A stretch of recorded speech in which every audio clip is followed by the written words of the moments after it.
এখন পর্যন্ত আপনি কত ডলার ইনকাম করেছেন? আমি এখন পর্যন্ত $2080 ইনকাম করছি ইন্টারন্যাশনাল মার্কেট প্লেস থেকে। হ্যালো ভিউয়ার্স, আসসালামু আলাইকুম। আসলে বিশ্বাস সবাই অনেক বেশি ভালো আছেন। আমি মোহাম্মদ রিদি হাসান, একজন ক্যারিয়ার কাউন্সিলর। আজকে আপনাদের মাঝে চমৎকার একটা ব্যক্তির পরিচয় করে দিব, যিনি কিনা কঠোর পরিশ্রমের মাধ্যমে আজকে সফল ফ্রিল্যান্সার। চলেন দেরি না করে তার কাছে চলে যাই। ভাই, আপনি কেমন আছেন? আলহামদুলিল্লাহ ভালো আছি, আপনি কেমন আছেন? আলহামদুলিল্লাহ, আপনাকে দেখে আসলে অনেক বেশি ভালো আছি। প্রথমেই আপনার পরিচয়টা আমি জানতে চাইবো।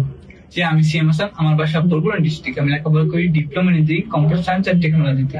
মাশাআল্লাহ, আপনি হচ্ছে ওই বরগুনা থেকে অনলাইনের মাধ্যমে ফ্রিল্যান্সিং যাত্রাটা শুরু করেছিলেন, রাইট? ঠিক আছে। আপনার কাছে আরেকটা প্রশ্ন আমি জানতে চাইবো যে আসলে আপনার ফ্রিল্যান্সিং শুরু করার গল্পটা আসলে কেমন ছিল? আপনি আসলে কেন সিদ্ধান্ত নিলেন যে আসলে আপনি ফ্রিল্যান্সিং করবেন? যে আমি প্রথমত আমার ফ্রিল্যান্সিং এর যাত্রা শুরু হচ্ছে আমার পরিবারের পাশে স্টুডেন্ট অবস্থায় দাঁড়াতে চেয়েছিলাম। পরবর্তীতে আমি আপনাদের সোশ্যাল মিডিয়া যে আপনাদের আমাদের মেয়েদের শুভ ছাড় তার অনেক ভিডিও দেখছি পেজ রিলিজে, সেখান থেকে আমি অনুপ্রেরণা পেয়ে ফ্রিল্যান্সিং যাত্রা শুরু করেছি। এবং পরবর্তীতে আমি মারাফি আব্বুর কাছ থেকে ইডু ফিউচার সম্পর্কে জানতে পারি। তারপর এখানে এডমিশন দিই এবং এডমিশনে আমি বাইবা এবং রিটার্ন দেওয়ার পরে একটা স্কলারশিপের মাধ্যমে আসি। আপনি ফ্রিল্যান্সিং এর শুরুতে কি কি চ্যালেঞ্জের মোকাবেলা হয়েছিল? প্রথম আমি যখন ফ্রিল্যান্সিং শুরু করি তখন টাকা পয়সায় সমস্যা হয়েছিল। প্রথম অনেকে বলছে যে এগুলো ভুয়ো, মানে ফ্রিল্যান্সিং সম্পূর্ণ ভুয়ো এরকম বলছে, এবং যেসব আইটি প্রতিষ্ঠানে সেগুলো ভুয়ো, কাছে কোনো কিছু শেখা যায় না। পরবর্তীতে আমি আম্মুকে জানাই যে এডুফিউচার আইটি সেখান থেকে স্কলারশিপের মাধ্যমে ট্রেনিং করা যায়।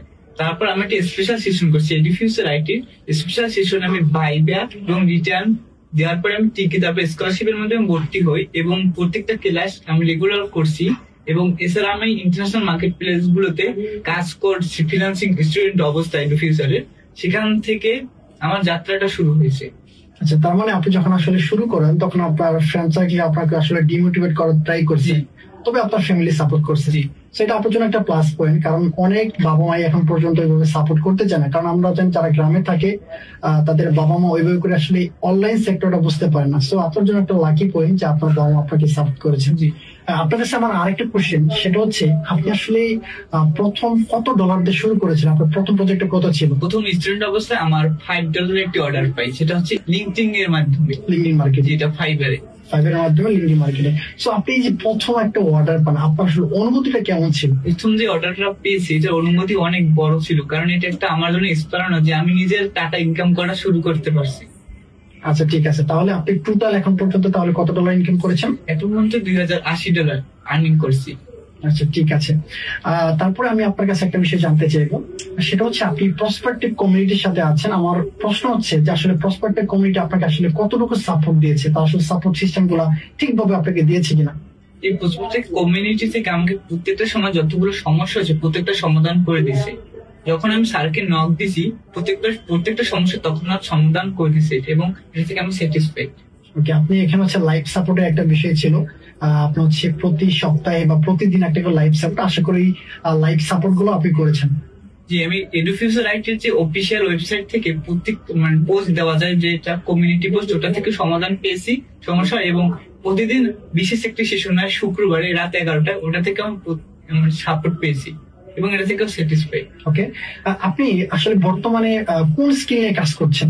যে আমি বর্তমানে ভিডিও এডিটিং, কন্টেন্ট রাইটিং, তারপর website SEO, one page SEO, of page SEO এবং লিড জেনারেশন। আচ্ছা, আপনি আপনার জায়গা থেকে অনেকগুলো সাবজেক্ট নিয়ে কাজ করছেন। আসলে নতুন আসলে যারা মার্কেট প্লেসে কাজ করতে চান তাদের জন্য আসলে আপনার কি সাজেস্ট থাকবে? তারা আসলে প্রথমেই আসলে কিভাবে করে কাজটা শুরু করেছে? তারা কি আসলে লোকাল মার্কেট প্লেস দিয়ে শুরু করবে নাকি আসলে ইন্টারন্যাশনাল মার্কেট প্লেস আসলে তারা শুরু করবে? আমার ধারণা মতে প্রথম তাদের গ্রাফিক ডিজাইন থেকে লোগো ডিজাইন থেকে শুরু করা উচিত, এটা একটা সহজ। এবং এছাড়া কন্টেন্ট রাইটিং এটা শুরু করতে পারে। এবং এছাড়া যে ভিজিটিং কার্ড ডিজাইন, এটা ফাইবারে খুব সহজে পাওয়া যায়। আচ্ছা, ঠিক আছে। আপনি যেহেতু গ্রাফিক ডিজাইন স্টার্ট করেছেন, আপনি আসলে আপনার কেন মনে হলো যে আসলে আপনি গ্রাফিক ডিজাইনটা আসলে শুরু করবেন? এটা কি আপনার আগে থেকে কোনো অভিজ্ঞতা ছিল কিনা? জি, আমি যখন এডুফিউচার আইটি ল্যাঙ্গুয়েজ ট্রেনিং সেন্টার আগে থেকে ভর্তি, তখন ডিপ্লোমা চলাকালীন আমাদের দ্বিতীয় সেমিস্টারে ফটোশপ, অ্যাডোবি এটা থেকে গ্রাফিক ডিজাইন আমার শেখানো হয়। ওখান থেকে আমি স্কিলফুল ছিলাম। এবং তাছাড়া এডুফিউচার থেকে আমি যখন এই ট্রেনিংটা করি তখন আরো স্কিলফুল হই। এর জন্য আমি ক্যানভা ডিজাইন এবং অ্যাডোবি ফটোশপ দিয়ে লোগো ডিজাইনের কাজ শুরু করতে পারছি। ওকে, ঠিক আছে। ধরো হচ্ছে আপনি যেহেতু গ্রাফিক ডিজাইনতে শুরু করেছেন, তো গ্রাফিক ডিজাইন করতে অবশ্যই আপনার ল্যাপটপ কম্পিউটার লাগে ভালো। তো সে জায়গা থেকে অনেকের ল্যাপটপ কম্পিউটার নাই, অনেকে ফোন দিয়ে শুরু করতে চায়। তো তাদের জন্য আপনি আসলে কি বলবেন, তারা আসলে কিভাবে করে শুরু করতে পারে? তারা ডিজিটাল মার্কেটিং এর ক্যানভা দিয়ে শুরু করতে পারে, কারণ ক্যানভা অনেক সহজলভ্য, যে সহজে ডিজাইন গুলো করা যায়, এবং সেটা যদি ক্যানভা পুরো ব্যবহার করে সেক্ষেত্রে প্রতিটা ডিজাইন সুন্দরভাবে করতে পারবে। ওকে, ঠিক আছে। আপনার আসলে ফ্রিল্যান্সিং সেক্টরে আসলে আসার পর আপনাকে জীবনকে আসলে পরিবর্তন করছে কিনা? আপনি অনেক পরিবর্তন হয়েছে, যেমন আমাকে অনেক মানুষ সহজে চিনতে পারছে। যেমন আমি এখন আমাকে ফেসবুকে অনেকে নক দেয় ফ্রিল্যান্সিং শেখার জন্য। সেটা আপনাকে আসলে দেখে বোঝা যাচ্ছে আপনার আসলে কথাবার্তার মধ্যে বা একটা ড্রেসের মধ্যে পরিবর্তন। তো সেই জায়গা থেকে আপনার আসলে ভবিষ্যৎ প্ল্যান কি? আপনি আসলে ভবিষ্যতে কি করতে যাচ্ছেন? জি, আমি ভবিষ্যতে ফ্রিল্যান্সিং চালিয়ে যাব, এবং তার সাথে লেখাপড়া। এছাড়া আমি একটা বিজনেস চালু করতে চাচ্ছি, যেটা এজেন্সি টাইপের বিজনেস, যেটা আমি ইউএস মার্কেটে শুরু করতে চাচ্ছি। আচ্ছা, এটা ভালো বিষয় যে আপনি আসলে এই বয়সে আপনি অল্প সময়ের মধ্যে নিজের একটা বিজনেস দাঁড় করতে যাচ্ছেন। এটা কিন্তু আসলে অনেকে এটা চিন্তা করে না, যেহেতু আমরা অনেকে পড়াশোনা করছি। দারুণ একটা আইডিয়া আপনি আপনার জায়গাতে নিয়েছেন। আমরা একদম শেষের দিকে চলে আসছি। আপনার কাছে শেষে একটা প্রশ্ন থাকবে, সেটা হচ্ছে নতুন যারা আসলে ফ্রিল্যান্সিং শুরু করতে চাচ্ছে তাদের জন্য আসলে আপনার কি গাইডলাইন? নতুন যারা শুরু করছে, আমার একটা গাইডলাইন থাকবে হচ্ছে যে মধ্যবিত্ত পরিবার থেকে যারা বিলং করে তাদের ক্ষেত্রে অর্থ সমস্যাটা সবচেয়ে বেশি দেখা যায়, কারণ অর্থের কারণে কোনো কোর্সে ভর্তি হতে পারে না। তো এ কারণে, এবং এছাড়া তারা আবার মোবাইল থাকে, তাদের কাছে ল্যাপটপ থাকে না, সেক্ষেত্রে সে অনেকে চিন্তা করে আমি কিভাবে ফ্রিল্যান্সিং শুরু করবো, এবং অনেকে প্রশ্ন করে যে মোবাইল দিয়ে ফ্রিল্যান্সিং করা যাবে কিনা। তো এক্ষেত্রে আমি বলবো যে মোবাইল দিয়ে ফ্রিল্যান্সিং করা যায়, সে ডিজিটাল মার্কেটিং এ যাত্রা শুরু করে শুরু করতে পারে, এবং ক্যানভা ডিজাইন থেকে শুরু করতে পারে। পরবর্তীতে সে একটা আর্নিং যখন জেনারেট করবে তখন ল্যাপটপ কিনে নিতে পারবে।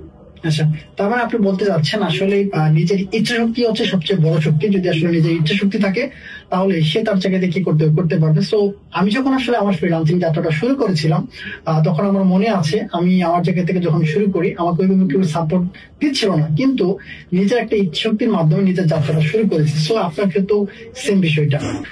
আপনার থেকে আসলে অনেক মূল্যবান বক্তব্য শুনেছি। আমার বিশ্বাস আপনার থেকে বা আপনার কথাগুলো থেকে অনেক হয়তো বা নতুন উদ্যোক্তা বা নতুন ফ্রিল্যান্সার হিসেবে তৈরি করার জন্য সহযোগিতা করবে।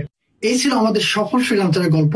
নেক্সট কোন সফল ফ্রিল্যান্সারের গল্প শুনতে জানতে কমেন্ট করুন এবং আমাদের প্রসপেক্টিভ কমিউনিটির সাথে থাকুন। সবাই ভালো থাকবেন, সুস্থ থাকবেন। আসসালামু আলাইকুম।